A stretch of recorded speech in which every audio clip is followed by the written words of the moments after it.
town. That's all there is to it. So, thank you so much for coming out tonight. A spring day, if ever there was one, right? In February. This has been great. So we so appreciate you coming to and supporting the St. Genevieve Museum Learning Center. A little housekeeping. If anyone needs to use the restroom, it's just turn right here, 10 feet, make a left, you're right there. So feel free if you need to. We've got several speaker presentations, much like this evening's, coming up in the near future. We don't have exact dates for you, but we just kind of want to make you aware of them so that you can plan accordingly. Most of these will be on a Wednesday night. There may be a Saturday one here or there, but we'll publicize that way in advance. But we've got several lined up here, which is great. APEC Quarry, Bricky's Landing up there. Great story, very fun story. Tower Rock Quarry, they've got a very interesting story to tell. Stonehands is an interesting operation. They make arrowheads and really neat things out of stones. And I don't know much more about it than that, but it's fascinating, I'm told. KSGM, near and dear to my heart. Family owned and operated since day one. We're going to have a presentation on that, and that's kind of an interesting history all on its own. The iterations through the years that it's gone through. So not just programming wise, but people wise and everything else. So that'll be a fun one. Our dinosaur dig site, we haven't returned to that story for a while since we had the presentation of the opening of the Missouri Dinosaur Visitor Site. And we're going to show a video presentation and have possibly paleontologist Pete Makovicki speaking to us via phone, and also our geologist on site here, Michael Fix. He'll be here as well. So it's quite an interesting story if you haven't heard the whole thing. So that'll be coming up in the very near future as well. Bill's Photo Lab. I saw Bill. I'm told you're going to do one. Oh, okay. I almost didn't recognize the name. Well, we surprised Bill, but he's going to do something for us. We were talking about something on the bicentennial. You know, okay, that would be great. Yeah. That would be great. Hey, Steph, Yeah. don't let it out of the bag that it's Bill's birthday today. Happy birthday to you. 39. That's a good year. Good for you, Bill. Isn't it all? And then we have another one lined up. You? I can't read my writing here. Bill's Corey. not the only birthday. Corey Town and Marble Yeah, Court. Roger. Really? The birthday boy. Very good. You should have a kid for you. I'm sorry. 19 now. Hey, Roger, you and me and Peggy Wilhouse, too. So that'll be our final one that we've got lined up right now. I And can't Tony Zarinelli, I think, too. The Town and Marble Quarry. What's that quantity? Quarry? Quarry Town. Oh, just Quarry. Okay, Quarry Town and Marble. Quarries. Yeah, so that'll be a good one too. And we've got something really exciting coming up, and we haven't had a lot of press on it yet, but we got things in motion, and that is that over in the St. Gen Gallery, kind of a blank area there, that is going to be the Ferdinand Rozier edition, the Rozier Audubon display. And Carolyn Bach is with us tonight. She's been our lead researcher on it. Tom Greminger, I think I saw you in here somewhere. He's helped with it. Bill, I think, has helped with it as well. And we're going to have Ferdinand Rozier Days. I keep saying Ferdinand Rozier. Rozier Audubon Days coming up in April. It'll be a Friday, Saturday. So Carolyn will do an extensive talk. We've got other speaker presentations during that weekend. It'll be really fun, and you'll really be amazed at the display there. Of course, the birds from Audubon have been handed down through the Rozier family, and they will make an appearance there and have their due presence there in the display as well. So that'll be a lot of fun. So anyway, a little other housekeeping. We always like to say, have you been registered as a member? How many members we have here? Quite a few. If you are not a member, you should be. And you can use tonight's admission toward a membership if you like. And that membership will get you in to see every speaker presentation, much like this evening's, and also unlimited visits to the museum as well. So I highly recommend that you become a member and join our museum family here. So we'd like to present our speakers here in just a moment. You know, we are supported only by admissions, by donors, sponsors, much like Steiger Properties. Joe Steiger, thank you so much. He is our present and present your and that's it. I mean, we are not tax supported or anything, so we rely heavily on donations and sponsorships like Steiger Properties to keep us afloat. So, okay, I think that's all the housekeeping I've got. Okay, everybody, thanks for coming. Before you start. Yeah. No matter how old your children are, I brought my little 2.5-year great-grandchild here. Oh my God, she was so amazed. I mean, she was screaming. It was so funny. Those dinosaurs are magnets, aren't Yeah, they? so no matter how old they are, Yeah. they'll get something out of it. Oh, absolutely. I think we have something for everybody here of all Yes, you ages. do. So that's great to hear. That's why I wanted to say that, Yeah. because she's pretty little and she was excited. Yeah. Yeah. How many were here a few months ago when these two gentlemen presented their first architectural ghost tour? Yes, that one. Well, it's a standalone, but you would have liked the last one too. But they've got more in store for us tonight. So I'd like to introduce Jim Baker and Bob Mueller, our local historians, and you may take it away. Thank you.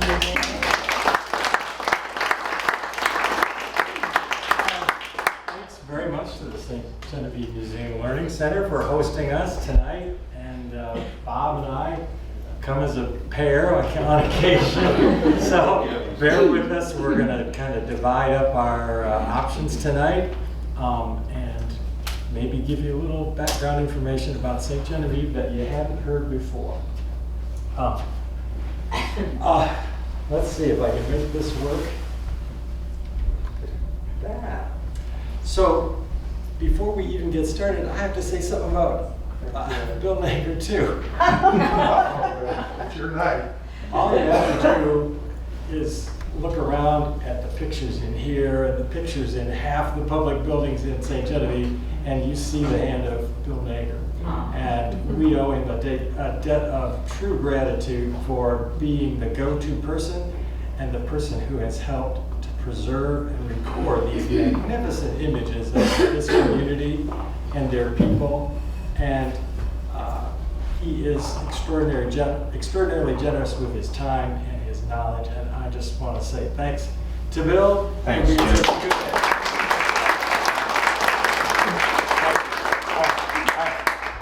I wish that I had also given you the original, or I had a copy of the original of that picture, because I got that from Lucille Bosler. Oh, And it was so, I mean, it was the original print, right? Contact print from a 6x9 glass negative probably. And it was so extremely faded. There was just an nth of detail left in that image, you know, and I worked to bring that out. In fact, whenever I enhanced that to this degree, every little fingerprint that was on the negative and scratch on the face of it was exemplified as much as the pictures were. And whenever I used that in our book, St. Genevieve, A Leisurely Stroll Through History, all those scratches that were in the sky, I got rid of because I wanted to put text in that area there and stuff. So. Well, last time I was here, I used quite a series of photographs, old photographs, but I have been so taken by this photograph. This is the only one we're going to really use much tonight, and so just be prepared. I apologize a little bit in advance because we're going to get down into some nitty-gritty things, and we're going to look at some maps, and we're going to look at some historic documents and some things like that. And what we want to try to do is make you feel like you would be comfortable walking down that street and knocking on any door and know who's going to answer the door. So here we go. This is Merchant Street, and if you were standing in 3rd Street looking toward the Mississippi River, this is the view you would have had probably in the late 1800s, I think is about the date, or the early 1900s for this image. Wonderful buildings along the way. We get down to a point right here where I think you're going to recognize the Lewis Lynn House, and then this is Bill Chalapik's building. I call it the Kyle Bish and Roberts commercial building. You're going to see the Jesse B. Robbins house. Then you're going to go down for a while, and this house right here, the very little one on the end, is on the corner where the hotel St. Genevieve, where Audubon's is. So you get a pretty long span. We're just going to focus on the closer things tonight. And this side is a little more problematic because of the angle that the photographer used to take the picture. But we're not giving up on this side. We're going to figure those people out too. So we're going to start with this great little house, this little French-looking house, and you see where it came from in the photograph. Quite a few things to pay attention to. The windows are these 12 by 12 light windows, which are pretty much stuff you would have seen in the early 1800s up until the 1820s or 30s. And at that point, window glass gets a little larger, and commonly the shape of the windows changes. But that's a good indication of how old this is. My house down on St. Mary's Road has something in common with this. The chimney here at the bottom is stone, and the top half has been replaced by brick. My chimney on my house is the same way. I don't think it started that way. I think it's a result of damage. Sometimes flues collapse, other things happen, they burn. This one's been replaced. But anyway, we have a good place to start. Window, door arrangement, and a window on the first floor. So we wanted to start out and try and figure out exactly who was there when. I don't know if everybody has seen this picture of this map. And this was a plat map created in 1825 by a very intrepid person in 1825 because he took the enormous job of recording all the property owners in this whole area. And he divides it up by block. And you can't read the side, but each of these numbers here, we're going to look at 14 and 15, there's a list of names. And those are the names of the property owners who own property in that block at the time he did this in 1825. It's a remarkable tool for researchers and historians because it gives you a good starting point of where to look from. I'm going to focus it in a little bit, and just to make you understand, if you can read the names, don't be disturbed because the names of the streets are not making sense. Because someone in the history of St. Genevieve saw fit to change the names of all the streets from the very beginning. So, Courthouse Street. Talk about that. Good. Courthouse Street is now, today, 3rd Street. But on this, Courthouse Street runs right here. Little Rock Street is today 2nd Street. 4th Street is Merchant Street. 3rd Street is Market. So it's going to be a little confusing at first, but you're going to get the hang of it. And you can see some of the lots are divided up into little blocks, which indicates, I think, different ownerships, different lots. I started looking at block 14, and here's the list of names of owners. Auguste Bouchon, the widow Pepin Lachance, the widow of John Burke, Titus Strickland, Thomas Madden, E.F. Pratt, Guinon, Rosier, Edmund Roberts, and Parfait Dufour. Some of those names are going to sound familiar to you. Here is block 14 blown up a little bit. And this is 3rd, which is really Merchant Street again. No, excuse me, this is Merchant, right? Now I'm confused. This is Merchant right here. He's got Bezier and Rozier here. And the more I got into this and really looked at my documents about the deed records, I thought something is wrong here.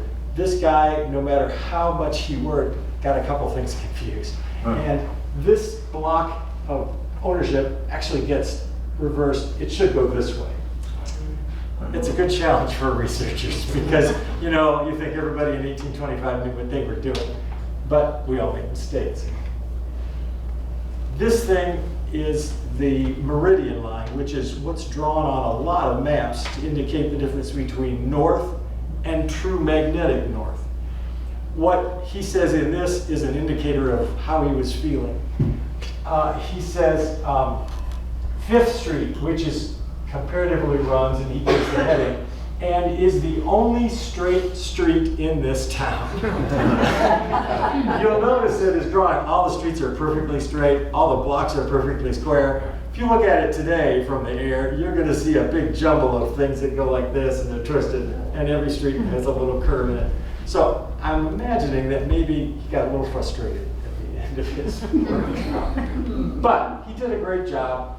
And we have another document that Bob and I use a lot, and these are the Sanborn fire insurance maps, which were done in 4 different incarnations, the earliest of which is 1894. Sanborn was a company that came into a town and recorded buildings, their locations, the materials used, the kind of roof, and it was a fire insurance map. This information was used if a fire occurred and they had to pay off on insurance to know what was there. For historians and researchers, it's a treasure trove of information because you can tell so much about what was going on. And what we use them for today with students is to give them that 1894 map and say, go out and walk on this street and tell us how much of that original 1894 fabric is still left in St. Genevieve today. It's a great exercise.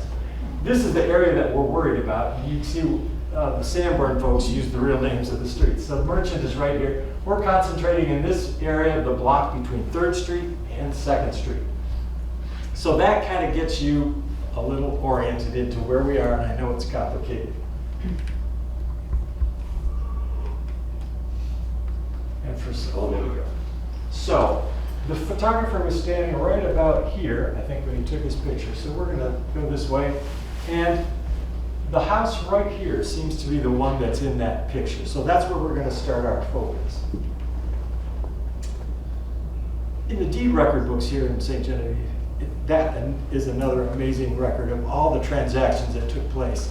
And sometimes that deed record is very boring because they use the same boilerplate language over and over and over. But in the early 1800s, they were pretty creative about putting in details in the deed record about who the neighbors were around your property. They didn't say lot number 7. They would say it's a lot bounded on the north by so-and-so, on the west by a street, on the south by a street. And that's how you can figure out where they're talking about today. This deed record is even more interesting because they included a little drawing, which they don't usually do. So it's this lot right here, bounded by these dotted lines.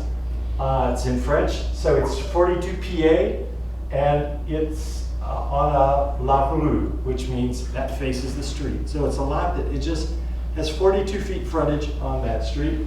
The back is Titus Strickland. This side is Louis Guinon.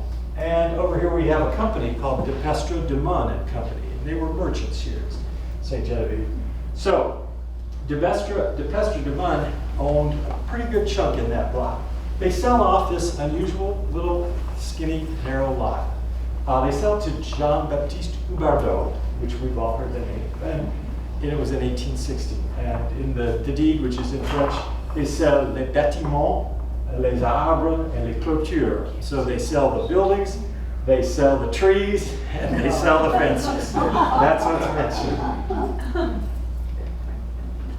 So when we go back to that Sanborn map and figure out where that lot is, it's right here. And I've outlined it in red, and you think, okay, now Jim has lost his rocker. He's got the same problem as the guy in 1825. Everything shifted. No, this one is correct. That's a funny shaped lot. So what does that tell me as I look at that lot overlaid 1894? It tells me that house was built then by 1894, but something was wrong because it was not on its original. The original lot that is not the lot that we're seeing in this drawing. So I don't think Jean-Baptiste Huberdeau built that house. But we see something even more amazing. Here's another deed. This one is the copy of the original deed. It's in the St. Genevieve archives. And when Mr. Huberdeau sells his property, he makes another drawing of it. But this time, he's been very kind. He also included a drawing of the building that sits on that property. So in all the deeds I've looked at, you know how many times I've seen that happen? This is it, one time. So this little building, window, door, divided in the middle, sat right on Merchant Street. And we see many references to this little lot and the bakehouse of Mr. Huberdeau. So this could have been St. Genevieve's first bakery, right here, right on Merchant Street. Good location. He Huberdeau sells a house used as a bakery to Mr. Franchot on January the 20th, 1820. So by then, we had an operating bakery business in St. Genevieve.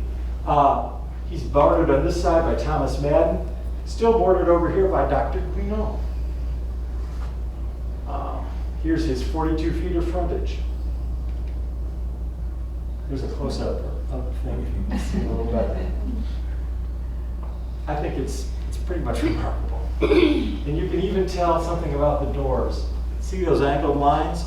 Oftentimes when they're building a secure door on a building, the boards in back would be vertical, but then they put angled boards in a second layer on the front of those doors. And I'm pretty well convinced that's why those lines are marked like that. Jim, Yes, what do you think the dots were representing for on the siding on the front?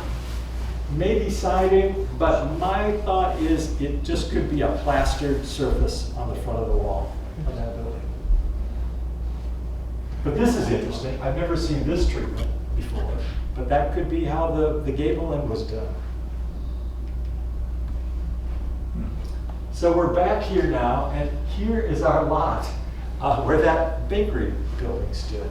But you can see the bakery is not in the place we think it is. And that's because by this time, the bakery is fini, it's over. We're still in between 2nd and 3rd Streets. That lot in 1824 was sold to a gentleman named Francois Évariste Pratt. And he was a young fellow here in St. Genevieve. He bought this lot with the bakery on it. And I suspect Évariste Pratt is the man who built this house. So he bought it in 1824. I'm suspecting that little house that I showed you in the very first image, close up, was a house he built shortly after 1824. So the next logical question would be, why would anybody be so goofy as to buy a lot of ground and then build your house halfway on your neighbor's lot? It doesn't quite make sense. But you know that Évariste Pratt? He was nobody's fool. He married Miss Dr. Guinon's daughter. Just about that time. So I think he had a plan. He had purchased that little lot, married the daughter, and then eventually they carve out another lot of the same size, so that house is sitting on the middle of a larger lot. And that's how it comes down through. So his wife was Rose Adelaide Guinon, and he married her in 1820. And so by the time he bought the lot, actually, he already was married to his wife. He didn't own it for a terribly long time. He sold it to Mr. Dixon in 1833. There's a reason for that. Dr. Guinon had passed away, he died, and the family actually had a chance to move en masse out to Fredericktown for business. And so Évariste Pratt moved, and one of his wife's brothers, Simon Guinon, also moved. They left here, and I found an interesting article in a newspaper account talking about when they came back. And they came back to St. Genevieve in 1861. And at the very end, Évariste Pratt died in 1891. And it says he died in his childhood home. I thought, well, that's sweet and wonderful, but they sold the childhood home. What happened? And we're going to get to that in another slide. But suffice it to say, by 1833, Évariste Pratt was gone from St. Genevieve, and that little building stuck around. You can see from the first shot we had, there's something in the way right here, and that is the famous Nobby Theater, which got built, and it was, I don't think you could have gotten it any closer to this house. If you were trying to cheek by jowl right next to it. That's the front facade of the Nobby Theater. Jim, just as a point of reference, unless this is later in your talk, but can you give us like an approximate place of like what's there today? And Yeah. like, I have a picture at the very end, but I don't, Okay. I All right. don't No, want to, it's not a suspenseful thing. If you were walked in the front door of either one of those front doors, you would walk in the front door of the Oris Theater. Oh. Right there we go. So this building eventually, according to Bob, collapses, and a little bit later than that, the whole thing goes down, and the Oris and the Ciros are built. I think the Ciro's is right on the same exact space as the Navi Theater. So, quite a charming little building, front porch right out on Merchant Street. I like it. So now we're going to go right next door, but next door in 1894, which didn't include the Navi Theater. And we're going to go to this house right here. You can see their proximity. They have a little yard space in between. So I already gave a little of it away. This is the actual Guinan house, Dr. Louis Guinan. And this is his lot right here. And when he bought the lot, of course, he owned over to here, but then a new son-in-law comes into the picture. So he carves out this chunk, and so his lot is down to this. You can see some great information from the Sanborn maps, and this is how we can know that that little house represented on the map is really the one we're looking at in the photograph. The little dotted lines here in the front indicate that it has a porch, which that house did. And there's a little 2 right there. It indicates the porch is 2 stories high. And this is a D for a dwelling house. And there's another 2 right here, which is 2 stories in the main section of the house. And the addition across the back is a 1-story thing. So this is obviously the house that we just saw in that photograph. Dr. Guinan was actually born in France, about 1750. And he served in the French army as a surgeon. And guess where he was stationed? Wasn't here, it was Saint-Domingue in the Caribbean. And that was a rough duty. He had his family there, or his wife at least, for a while. Of course, after the revolution in Saint-Domingue, in what's now Haiti, he escaped, like a lot of other Frenchmen, and he left for Philadelphia and spent a few years in Philadelphia, had some children there, and then eventually comes to St. Genevieve in about 1810. So he is a physician, but by 1810, born in 1750, he's a 60-year-old physician, so he is not a young guy. And I'm feeling that myself. So I speak from some experience. But a pretty amazing connection. But I think it says a lot about what St. Genevieve was in that early period after the Louisiana Purchase. I think we were a magnet for French-speaking people, and we see that in other things over and over, that we get native-born French people who leave France for one reason or another during the French Revolution or something like Saint-Domingue, and they go to a big city like Philadelphia. That's very common. And then little by little, they sprinkle out into an area that's very French because they feel good about the language, they feel good about the culture, and this is a comfortable place. And I think that's why we see this migration coming in. But he was one of those. He had an interesting job one day back in 1813, and I just ran across some of these documents by happenstance. You all know who Father Maxwell is, Jacques Maxwell. He wasn't French, he was Irish, he was a priest, and unfortunately, he met an untimely end here in St. Genevieve, and this is a document that relates to that. Dr. Guinan is being called as a witness for the coroner's inquest for the death of Jacques Maxwell. That was in 1814, and I'll just read a little excerpt. What the inquest found, that the said James Maxwell came to his death by a fall from his horse opposite the lot of Mr. Louis Buat in said town. So this is, I guess maybe some of you are aware of Dr. Maxwell. He was an influential guy, an interesting priest, but he did have an untimely end. But Dr. Guinan was in on he didn't feel responsible, but he was in for the coroner's inquest, which I'm sure was interesting. Here is another photograph that I discovered in another collection that was mislabeled, if you can believe. And it's not labeled Guinan, and I had passed it over looking for Guinan. And I just happened to look at it at Bob's house, and then I went back to my house and found it again in my collection. Lo and behold, this is a front shot of that building. And look again, you see those beautiful 12/12 light windows, and the reflection in those windows really is spot on because it's not perfectly flat glass, so the reflection is wavy. It's got all those differences in it. But this is quite a house. Window, door, window, door, window, door, window across the front. This was a sizable building. 2 stories, this was an important structure. I think in giving it a date, I would say around 1813 or so. It's just after Dr. Guinon buys that big lot from the gentleman who owned it previously. And here, by 1825, Dr. Guinon was deceased, but you see his widow, Guinon, is listed as an owner of property in Block 14, and here's her son-in-law, E.F. Pratt, is listed also as an owner.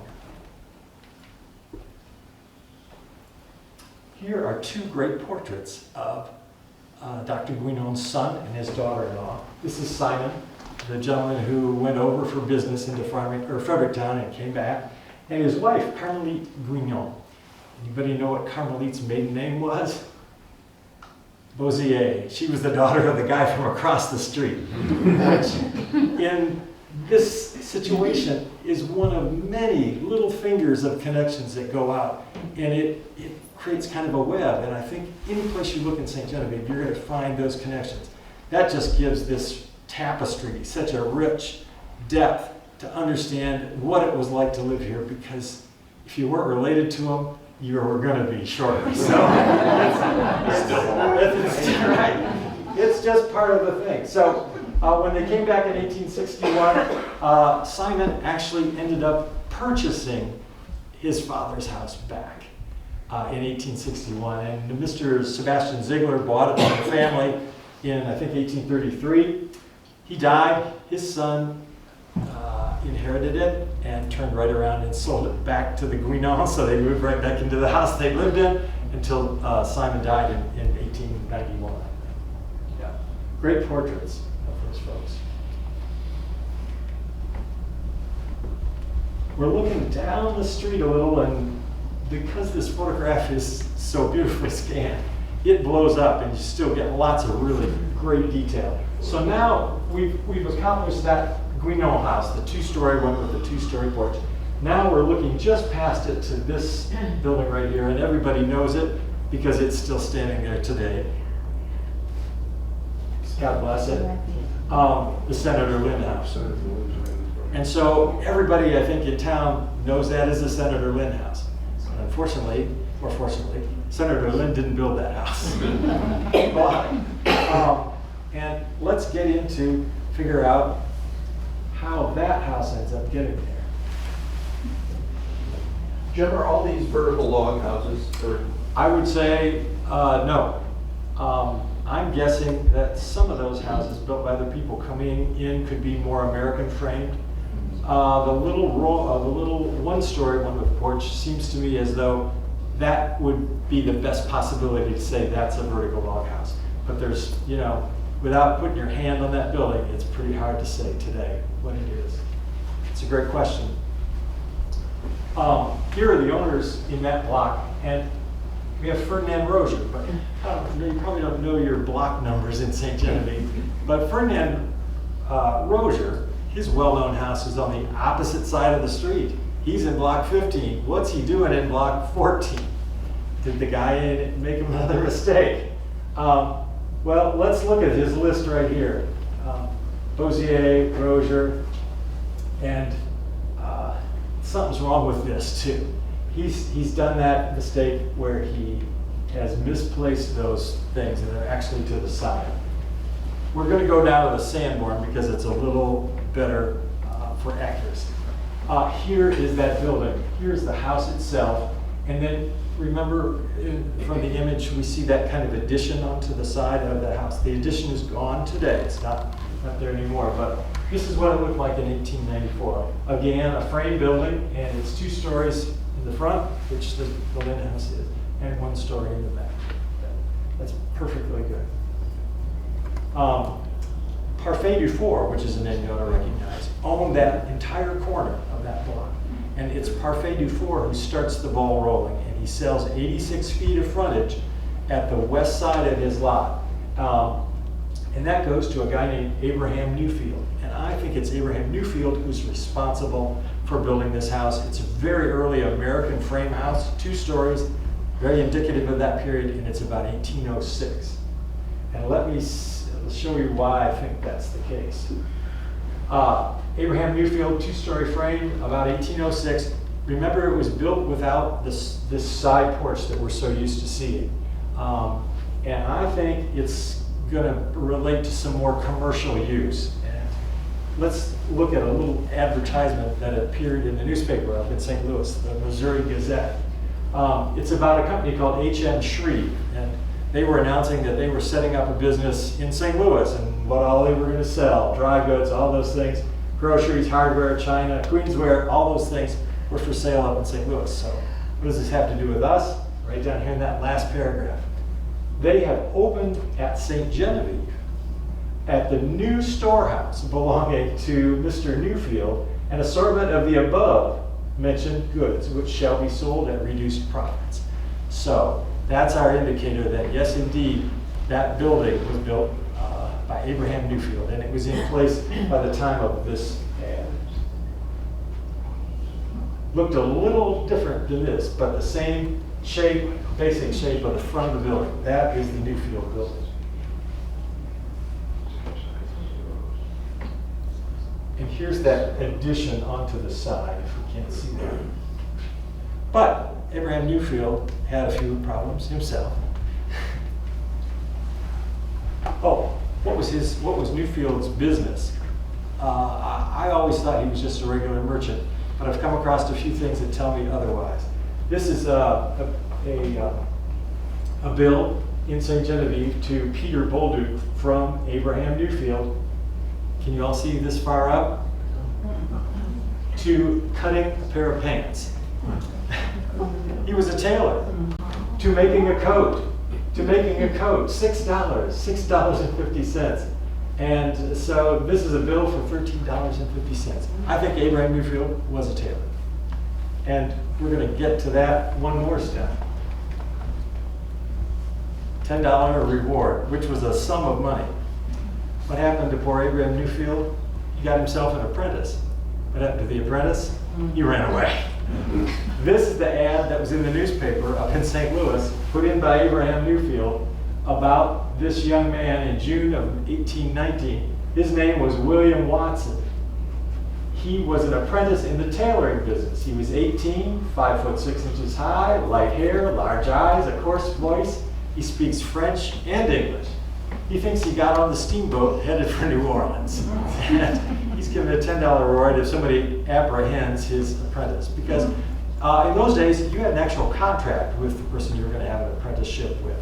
And there was often some financial dealings back and forth, but it was a pretty serious thing. So that's Abraham Newfield. And he sold the building in 1820, so it was not very old, maybe 15 years old or so. And he sold that lot to Ferdinand Rozier. Ferdinand Rozier was already living across the street by that point. But he bought this building, perhaps in some kind of speculation, some other thing going on. 1826 is when Rozier sold the house to Dr. Lynn, who we are familiar with today. So Lynn's occupancy starts in 1826. I wanted to take a look at that addition because we don't know really much of anything at all about it. It shows on the Sanborn map. What I was looking at particularly was the window size, and it's a little hard to see, but the window glass in that window was larger. And that's generally an indication that it's a little later. These are 8x10 panes in the original frame of the house, and those pieces of glass are probably more like 10x12 or 10x14. Just makes me think that's an addition that comes later. My thought is, or the question is, did that porch on the side, which reoriented the house and added the addition in the back, did that come during Senator Lynn's time, or did it come next? My inclination is that it came next. When Dr. Lynn died, I looked at his estate papers. He didn't have I won't say. He didn't have much. Very coarse, very little furniture, had a lot of debt, a whole lot of things like that. I suspect he couldn't have afforded to make that big change. The next guy who got the house, I think, probably did. and that was Felix Janis. And Felix Janis was a businessman in town. I suspect he came in and updated that house in the 1840s. Got it in 1845. We're going to go across the street and look at a couple things right here.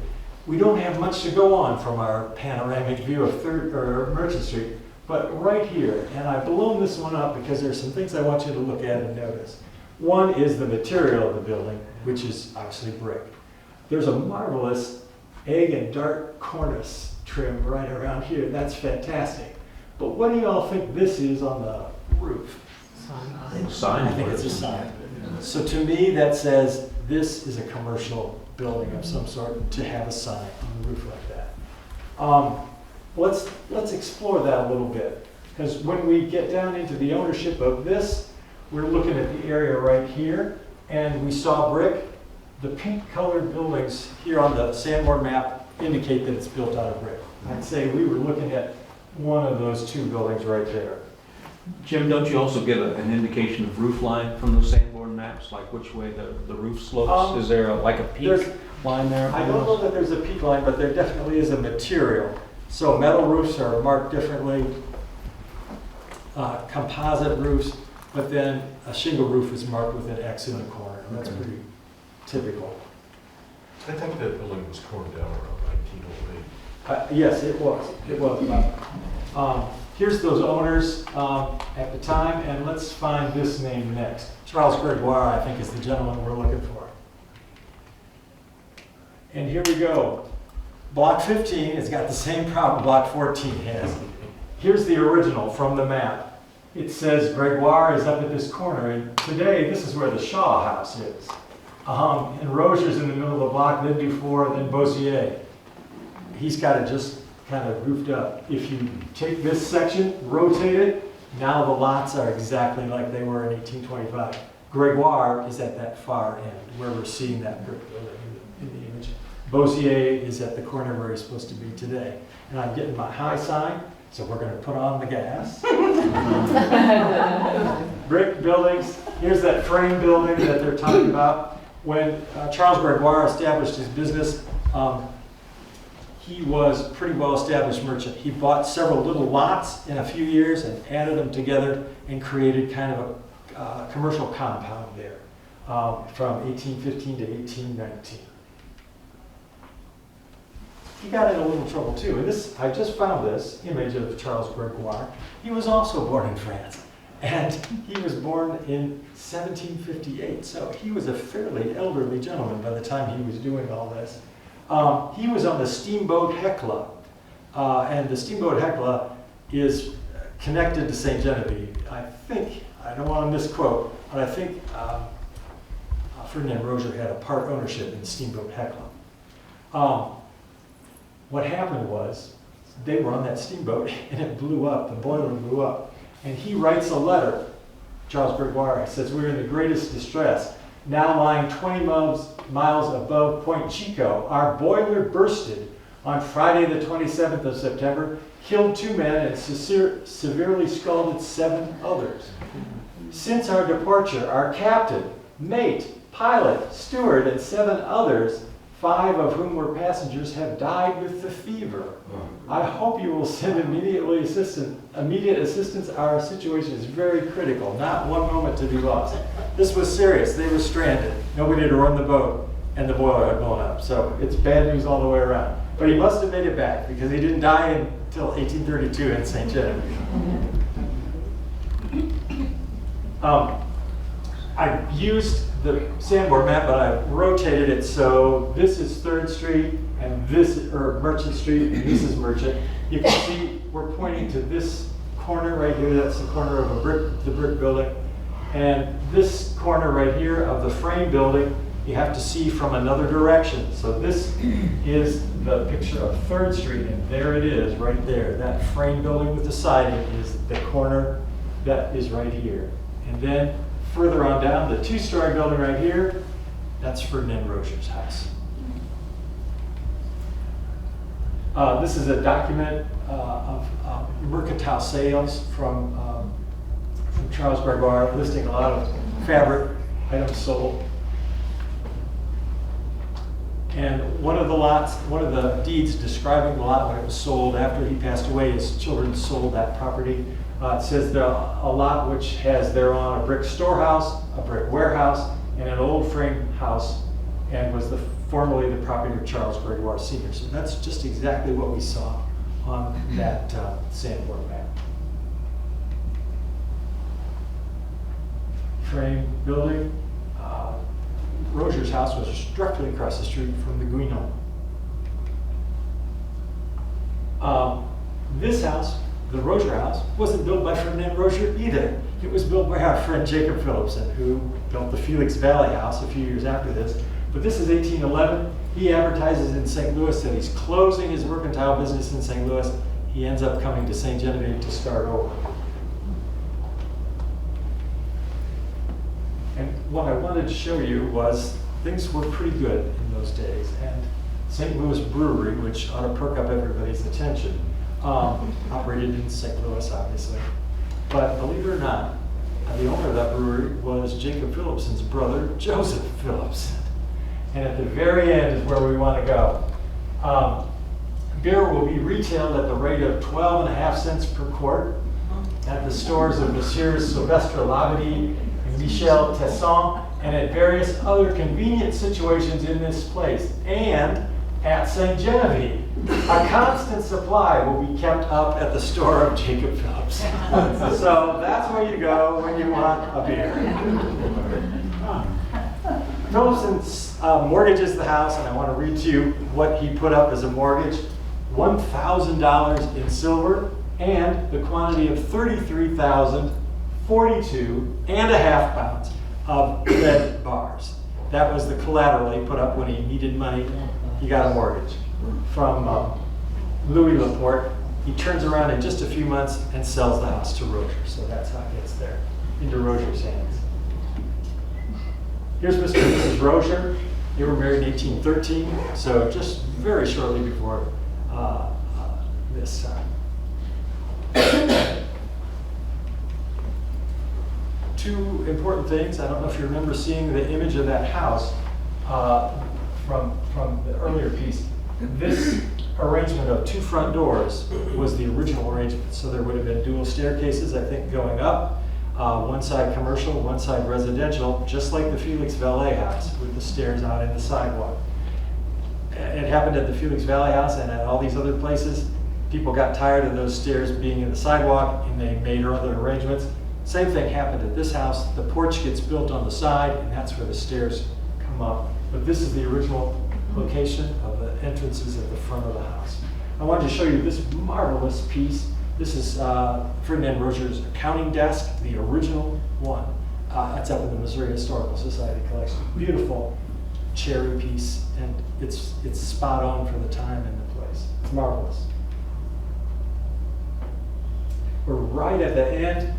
I'm trying to show you that here's the Oris, here it is, and it's replacing the little the building here.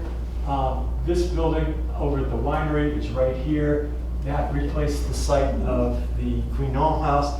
This is the building on the Roger side, and this is where the Roger house stood in that location. They're not the same, correct? They tore down the old They Roger. tore down the Roger house. And built that.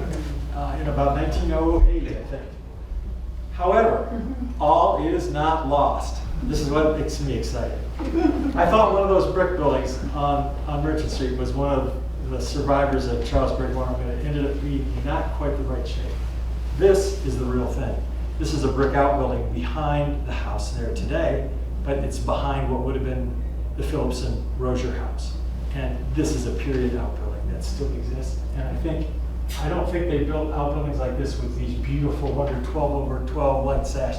I would bet money that sash came right out of the Philipson Roger house. There's another one turned sideways right here. It's a pretty clear sign to me. So if you look hard and you look long, you can find some magical things that are still preserved that you least expected. What I hope we got to do tonight was, if you had gone to a block party on Merchant Street between 2nd and 3rd, and you met all these neighbors, you were going to meet some people who I think you would have been interested in. Jacob Philipson was born in Germany or Poland. Ferdinand Roger was born in France. Dr. Guinon was born in France. Charles Gregoire was born in France. Jean-Baptiste Bozier was born in Louisiana. Think of all these people coming together, all those different languages and all those different backgrounds. They ended up right here in this very special place, St. Genevieve. So I'm going to turn it over to Bob, and I think we'll Want to pick up? no, we'll want to do questions at the end.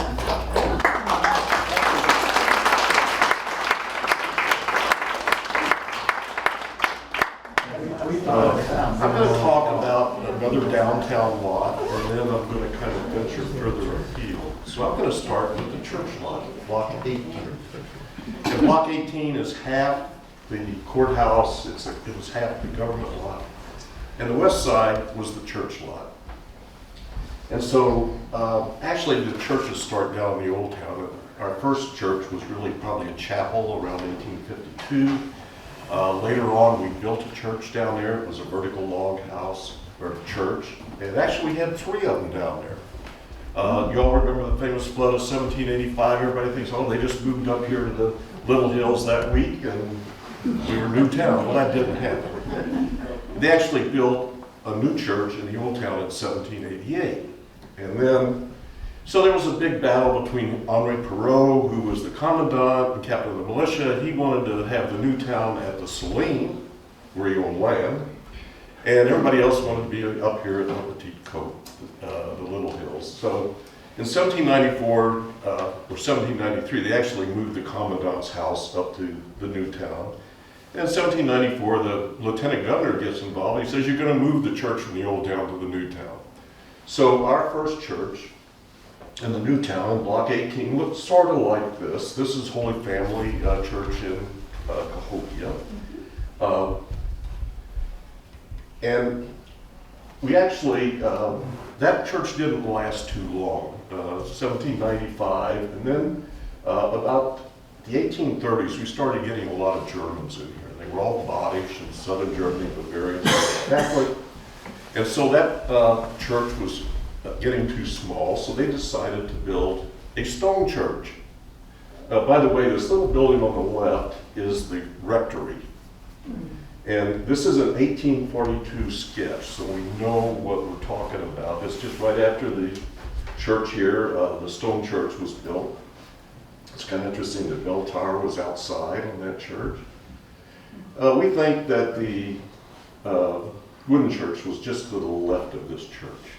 Now you'll hear stories that, no, it was built right underneath that stone church, and later we're going to build a brick church around the stone church.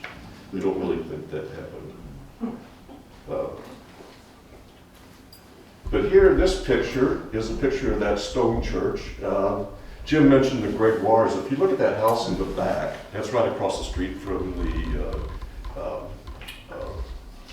the board house. And I can tell about when this picture happened. You can see that building was torn down in 1908. This little building down here is called the Fireproof Clerks Building, and it was built in 1875. And that building to the left of the church, the big 3-story thing, was built in 1873. So that kind of tells what's going on here. What's even more interesting, we started looking at fences, and St. James had a bunch of beautiful wooden fences, iron fences, stone fences, and these photographs really help us take a look at those. So, continuing on, I mentioned that 1873 building. The priest decided, Father Weiss decided he wanted to have a seminary here and a college. So he built this wonderful 3-story building, but he couldn't get anybody to come teach. So what he did is he tore down that old rectory and he moved in. He kind of upscaled himself a little bit into that 3-story building. We do have a picture of the back of it. You can see, which is no longer there. This porch is gone.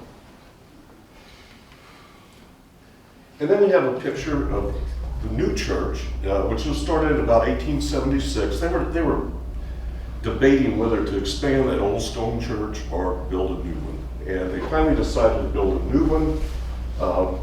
And It was started in 1876 and dedicated or consecrated in 1880.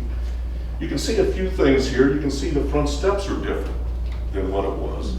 You can also see in the background, here's the Gregoire house, and then in back of it is the cemetery. And if you look at the hills, there's nothing out there back in 1880. You actually have a copy of this print here in the museum.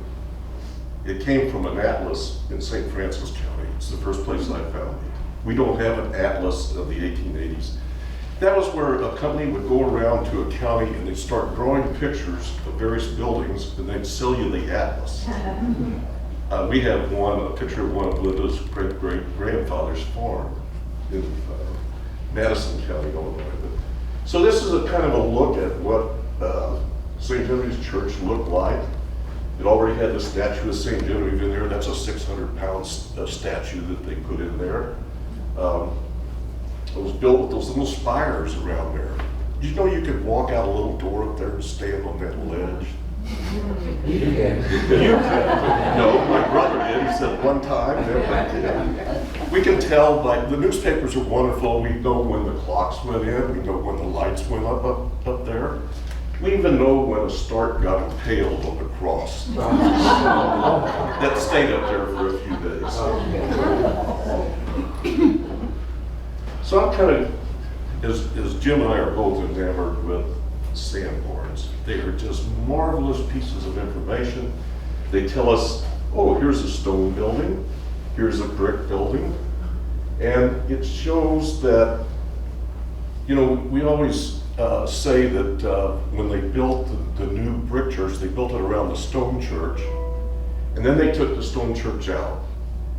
We don't have all the newspapers from there, but I can't find anything about that. They had to do something with it. So there's probably a few walls and foundations, a few other things built with church stones here in St. Genevieve. But you can see that it doesn't look like our current church, which has a six-sided sanctuary. And that little building in yellow right behind the blue stone sanctuary is the Hearst house, Hearst, where they would, I guess they had a wagon that they would use to haul people. In 1880, they had to haul them out a dirt road to Valley Springs, where the cemetery had just been changed.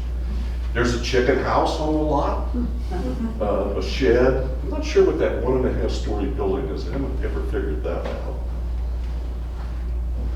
But some other changes that happened, here we're talking about 1929. You can see that we changed that structure in the sanctuary to a 6-sided one. We now have a rectory, which is built, and you can see that that was built in 1925. We still got a couple of little sheds here, and those kind of changed. And this old building that used to be the priest house is now called the high school. Valley started the high school. I can't remember when the first graduating class was, like 1926, 1929, something like that. I've got a picture of that class. And probably the last thing that, not the last thing that happened on the lot was there was the series of garages between the rectory and the church were added. And I finally figured out when those were. It was in between 1947 and 1949. Father Summerhauser came here, and he had those garages built. He's not very popular with the parishioners of St. Genevieve because he had a bunch of the altar stuff taken out. The tabernacle, which you see now, is a very beautiful structure. It got thrown on the dump, and the Herzogs and some other people reclaimed it, and later they put it back together. But he did build a garage, so I'll give credit for that. So they didn't have to walk out in the rain. Right. So the last thing that's added is over here on the left. It's another stone building, and that's dedicated in 1937. It's kind of special to me. My grandfather cut the stone for that building down at Rock Quarry. So that's kind of the end of Block 18, North Half. There's always changes. One of the things I could almost do about 5 minutes on just on the way the walls changed and the fences changed around that lot over the years, but I'm going to move on. So this is a very light counter. You see that? Anybody guess where that's at? Wow, I've never seen this before. An art gallery from Texas called me about it and asked me where it was, because there was a label on the bottom, which made it easy. This was a sketch by Major Seth Eastman in 1848, and this is Little Rock Landing. So what I'm going to talk about is something I call the planes, trains, and automobiles and boats of St. Genevieve. Anybody recognize that building? Should have probably. See that building there? I think it's the same thing. But I think that was a flour mill. And that flour mill, I think it burned down in 1858. Or it started, the steam flour mill started in 1858. And later, there was a copper refinery, or copper furnace up at Little Rock. We got to be very involved in the 1870s in rocks and minerals and copper. And copper was found down around River Bos. And they had some things down there, but they would ship the ore up to Little Rock where they would smelt it into bars and put it on boats and send it out. About 1888, they kind of got into financial trouble and they moved the furnace all the way back down to River Bos and tore the rest of the buildings down there. If you look over in that left-hand corner, you see a little bit of that house that was in that picture. I'm going to do a little bit more Sanborn. About 1875, the government also started having a quarry up at Little Rock. And they were digging stone to use as riprap, wing dams, things to try to control the river. And by 1894, they'd actually built a couple of buildings. They had a bunkhouse where they would hire workers, and sometimes they would have 200 or 300 workers up at that location. And they started mining kind of from the river's edge back. One of the things I'd always been told was that why was it called Little Rock? And by the way, it was called Little Rock as far back as I saw, like 1805. There was a deed that referred to the Petit Rocher. So it was a common thing. And evidently there was a rock that kind of jutted out in the river. And I always heard that the Corps of Engineers blew it up.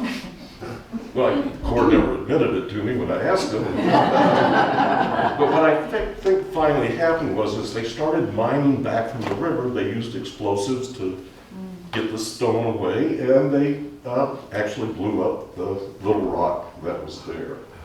And you can see that the train tracks came in about 1902. In fact, my grandfather granted them great-grandfather granted an easement to do that. But you can see this is 1901. This area has really expanded. They had, I think they had 5 bunkhouses. They had a blacksmith shop, and a few other sheds. So, and again, this was a big operation. It didn't run all the time. Evidently, Fridays were big deals around St. Genevieve when the quarry workers got paid.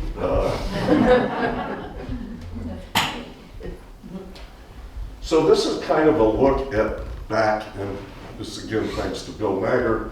This is kind of looking up towards Little Rock, and you can see that house on the bluff back there, the 2-story. That house was actually built by Jean-Baptiste Vallée III.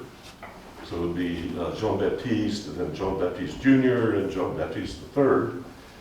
And supposedly the Valleys, and even the Choteaus who lived there at one time, I saw the newspaper, you gotta trust the newspaper, right?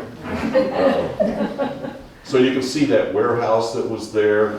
There's that signal tower, and we see that a little bit later. There was a roundhouse built there, because in 1902 they started having what was called This is kind of one of the boat things. This is the transfer ferry. And it's not only a boat, it's a car thing, because it transferred railroad cars from the east side of the river to the west side of the river. There was no bridge for trains between St. Louis, the Eads Bridge, and down at Thebes in southern Missouri, or Illinois. So they built these boats, and the first one was in 1902. It was called the St. Genevieve, and it would ply between what was called Mudd's Landing on the east bank and come over to this, and there was a long, I'll show it to you in another slide, but then the trains would come over, and then the train would have to get turned around, the engine, so they could go back on the boat. So this is kind of, you can see on the upper left, you can see that big long ramp that went down into the river. The boat would pull up to the end of that, and the rails would come together, and so they would either put cars on or take cars off. I've heard various, we actually had 2 boats over the years. This was the first one, the St. Genevieve, 1902 to about 1918. I think it got crushed in the ice once also. I mean, it had various problems, and it sunk at one time. And then it was replaced by one called the Genevieve, which ran until 1961, which was the end of the era. And it could carry about 18 to 21 cars across at a time. So it saved them a lot of track time, the coal yards, from having to go all the way up to St. Louis or down south across the river. Planes. The first airplane that landed in St. Genevieve was in 1912. And it was at Little Rock. It was by a guy named Tony Janis. Tony Janis was very famous. He started the first commercial airline between St. Petersburg, Florida and Tampa, Florida. He was later killed in an airplane in Russia during World War I. I don't know what he was doing over there. But he took off from St. Louis in a Benoit hydro aeroplane, and he landed at Little Rock. And he was there about 2 hours. He filled up full of gasoline. Kids went up to see it. And then he took off, and he went down to Chester, and then he stopped there, and then he spent the night at Tower Rock, which was a town on the east side of the river. But this is the kind of plane he was flying. He also had a case of Falstaff with him that he was to take to the mayor of New Orleans. The case made it, the beer didn't. Bob, based on your previous slides, you get the impression that he's landing on the water there at Little Rock. It is. In the river. That is a plane that lands on water. Was it a hydroplane? Yeah, it was a Really? a Benoit. Okay, can't see. Yeah. Oh, I see, okay, I didn't see them, yeah. Yeah, the Benoit number 14, I think. Benoit was a famous aircraft manufacturer in St. Louis before McDonnell and all of those guys. So the other parts of boats and cars is obviously the ferries. We see ferries at Little Rock as far back as the late 18th century. A guy named Gillot had a ferry. John Price, who built the Old Brick, got a ferry license in 1798. We're not sure if he ever used it, but we even see in 1800 that Jockey Board in his stores getting paid with ferry rides to the Illinois side. But we've had different ones over the years. One guy got a grant from the state to have either a horse or steam ferry.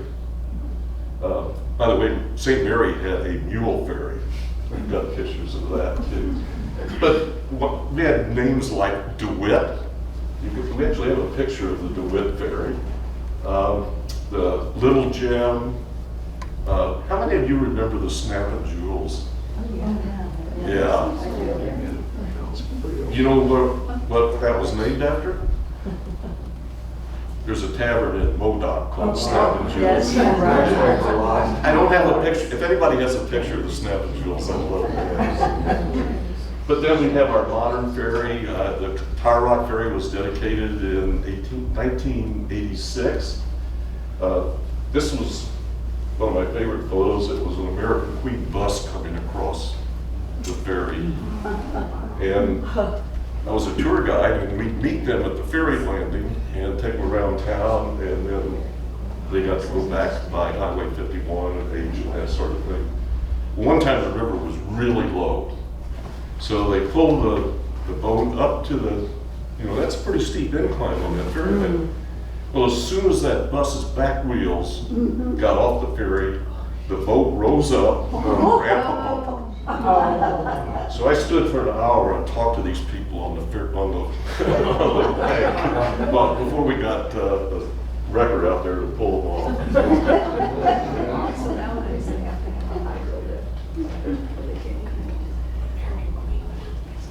So there's not much left of it. Remember, we had all those buildings, we had the roundhouse, we had the water towers, we had the, I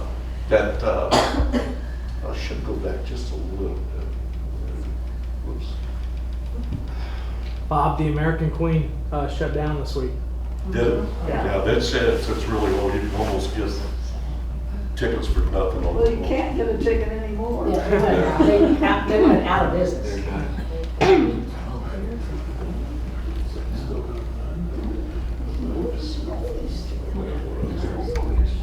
Oh, see in the upper left hand, you see that big water tower that they filled the steam engines with? There was another little house there, and that was actually the house of Andrew Wilder. He got married in 1902 and moved up there, and he became the landing supervisor of the whole thing. The land on top of the hill, where they started taking stuff away, belonged both to Andrew Wilder and to a guy named Herman Weber, who happened to be my great-grandfather. My mother's ancestral home was on top of that bluff. And my grandfather ran a quarry down below for busing, and she would climb down that bluff to take him lunch every day. But that house, the house on the hill, I think burnt in 1936 or something like that, and the fire department wouldn't respond because it was outside the city limits. That was a grand old house. And the other house was torn down in the 1950s. So, on the left, you see what's left. You can the one on the top is kind of looking back towards where that roundhouse was. And if anybody knows when the roundhouse was torn down, please let me know. I haven't been able to. I remember it. Yeah, but I can't tell exactly. It would have been out of use probably after the 1861 demise. The only thing that's really left is when we get low water like we had this year, you still see some of the remnants of the abutments that they used to put that boat against when they tied up. A few years back, they were dredging the river and the guys were camping up there. They were using these things for firewood. Oh, no. Yeah. Those things were really tall, I remember seeing some of those pictures. Yeah. So in 1986, Mark Pruno built a model of the St. Genevieve. I can see it right out there. So take a look at that. Clark was Lewis was a tremendous modelist and did a wonderful job on that. So I'm going to switch gears. How many people know what this building is?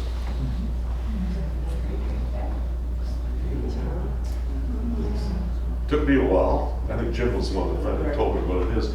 This is the Jules Janus farm, or Janice, and it was out on Little Rock Road. And I think I have to get my notes on this one. In 1880, the county court purchased 118 acres from Jules F. Janus on the Little Rock Road for $3,500. He was one of the county judges at the time.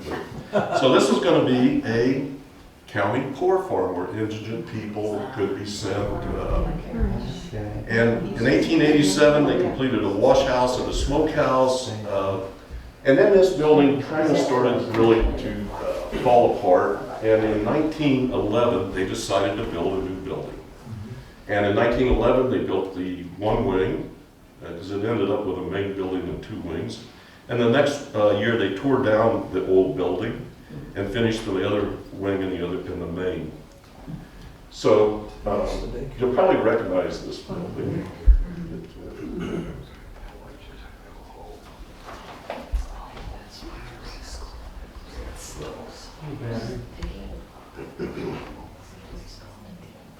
So who's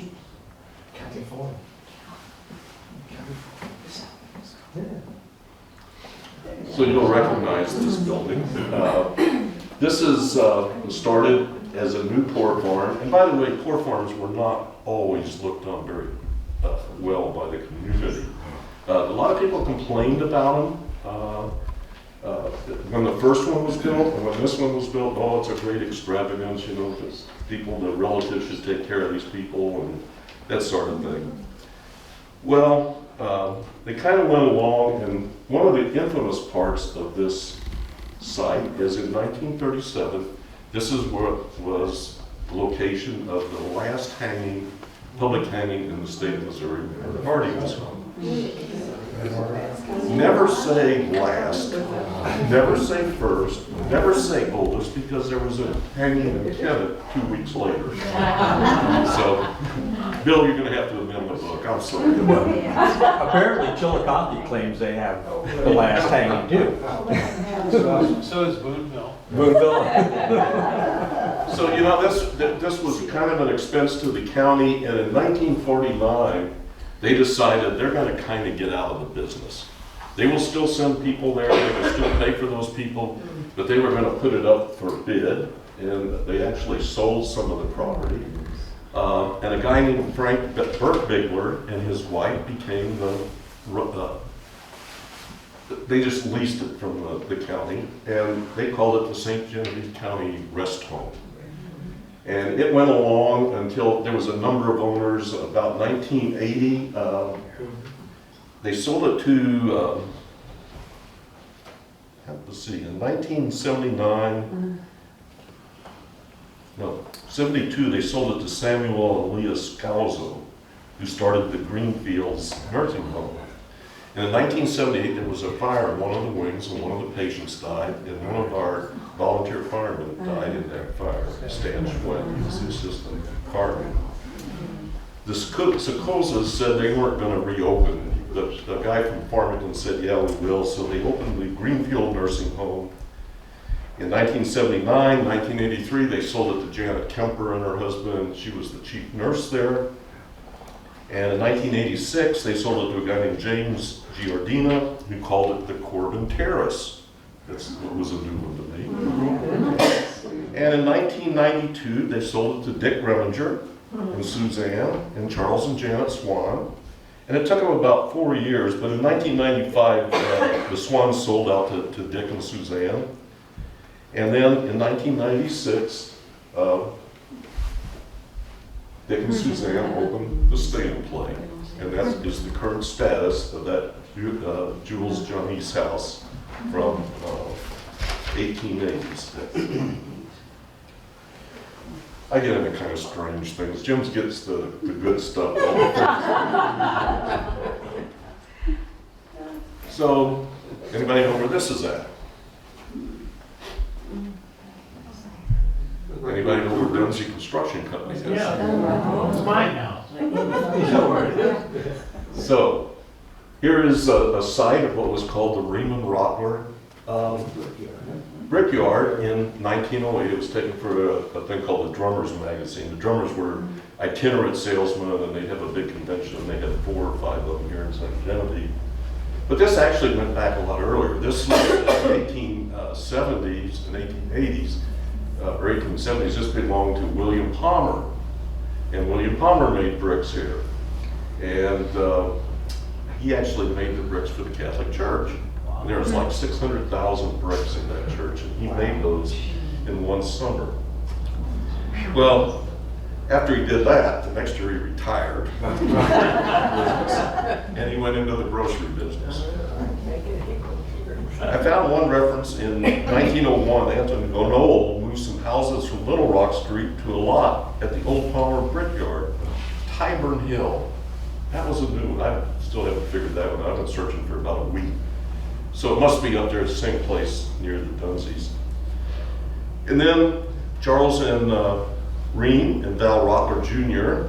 started the Brickyard again in 1902. By 1907, Rottler was kind of getting tired of it, so he sold one to sell. Actually, Fred Rottler bought it. And they employed about 10 people and made 10,000 bricks a day. They kind of ended up after that getting an automating process, and I think they could do about 30,000 bricks a day. 1915, by 1908, Charles Green was on his own again. I guess Fred decided he'd go into other things. And in 1915, they supplied the bricks for the addition to the courthouse. There's been 2 additions, 1915 and 1985. And he died that year, and that was the end of the brickyard. Here's a few of the ads from Now, is that Charles Ream the same one related to the ones that own the fair?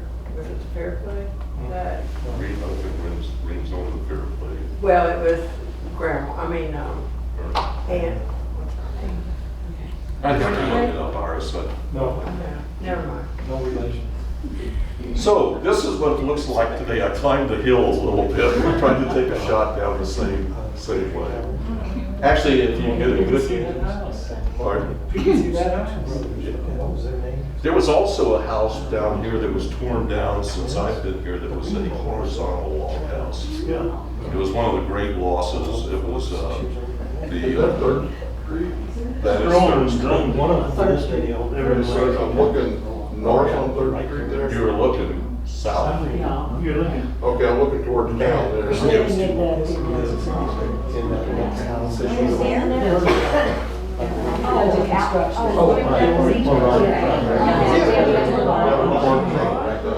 Yeah. Where did they get the clay at? Was up right up in that gully there? Because Yeah. there's a clay in that ditch all the time. Yeah. And Jim said they still find little pieces of brick and bottles and stuff up there. Oh, they dug that clay right out of that hole there, at the end of Third Street? Yeah. Okay. Getting They're all over that hill. From them. I'm gonna save some stuff for another night. I don't want you all to get too sleepy. So I'm gonna kind of move down a little bit from Third Street, from that brickyard. And this is a look at what the North Gabourey Creek looked like when we first started. Doesn't look like that now. This whole area right in here is the Quarry League field.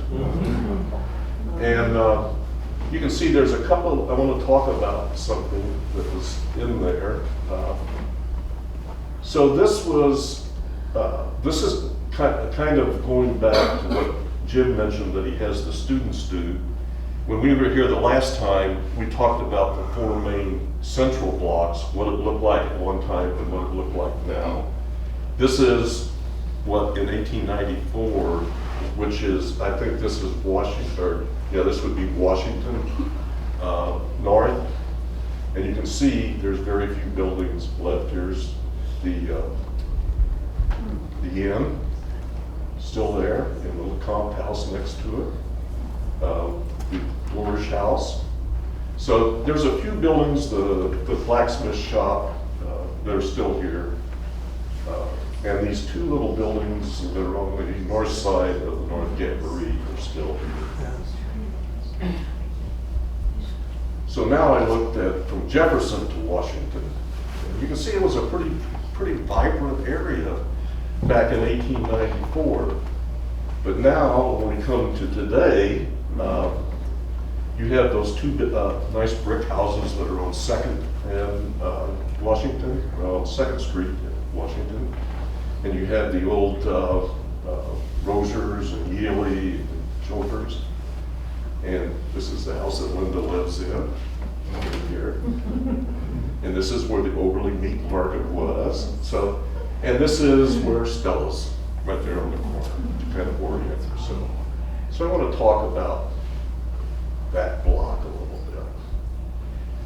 So we're going to be up in that upper left-hand corner across from Jokerston, Yealy, and the stores there behind Stella's. You can see that there is a little dwelling behind Stella's, and to the east of it is an ice house.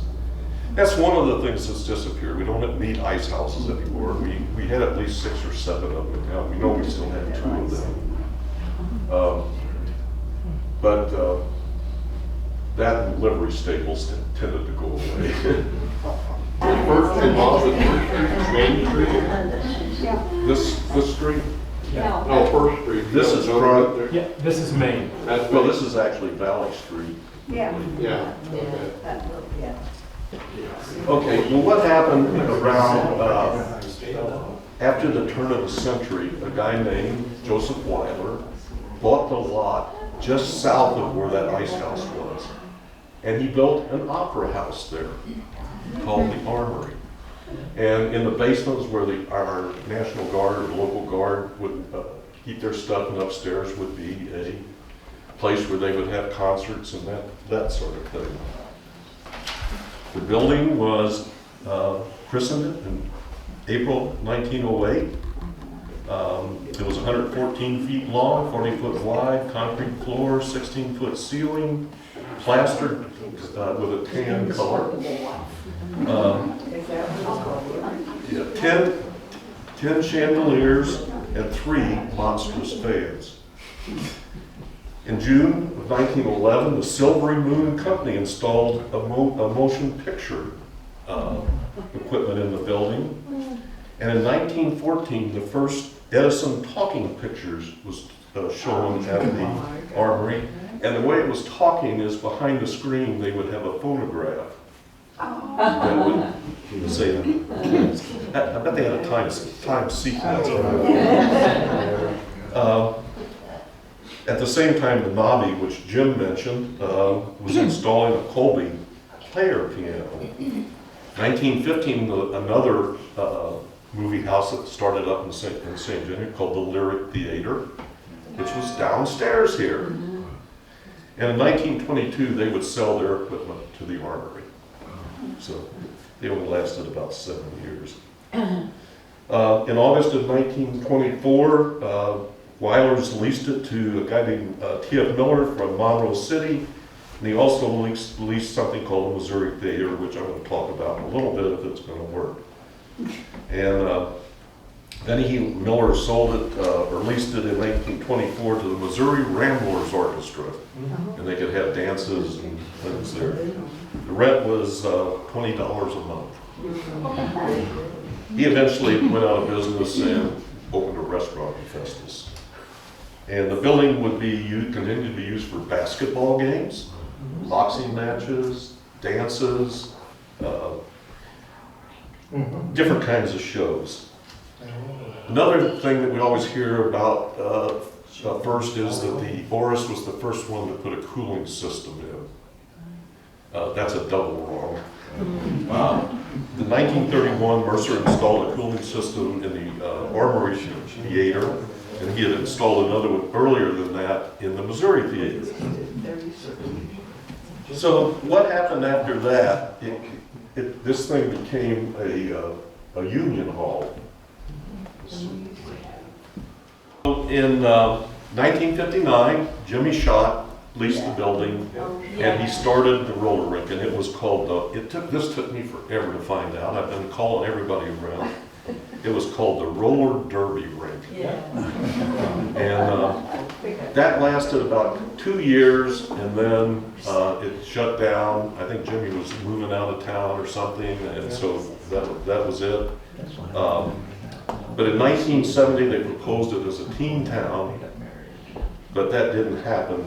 And I really wish this thing would work because... Wasn't there an archery in there too at one time?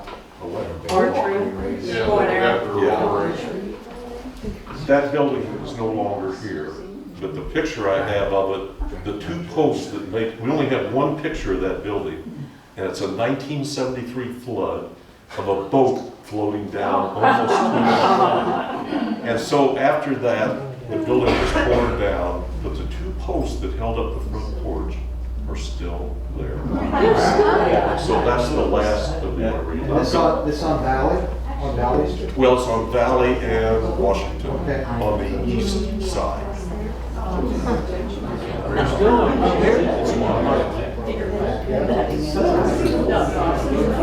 So that's it for tonight.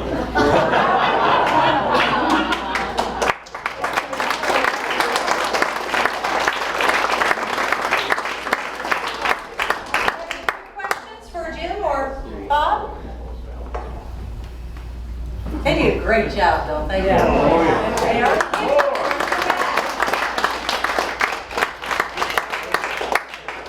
Can we get your commitment on that you'll be back? Well, I've got some more stuff. Bob's ready to go tomorrow night.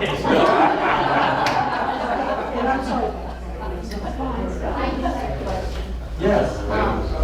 Bob. I wasn't able to see your first program. Are you going to do that? I think we can ask the gentleman at the back, is that first one that we did, I know you filmed it, how would someone go about seeing it today?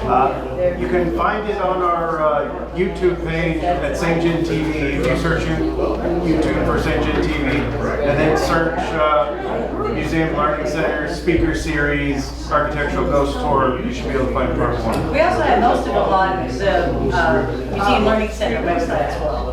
Thank you. It's the white building? There it is. And those posts are still standing. Mayor, look, you know it down from there. You see those two posts?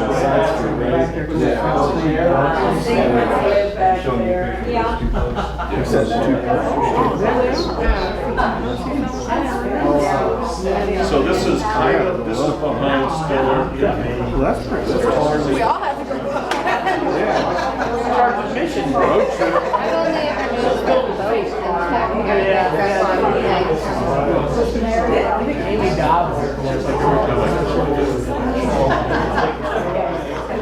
Any final questions?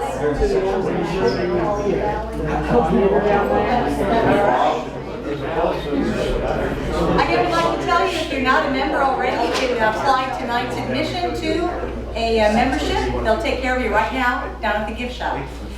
Be sure and thank our sponsor back there, Joe Steiger from Steiger Properties.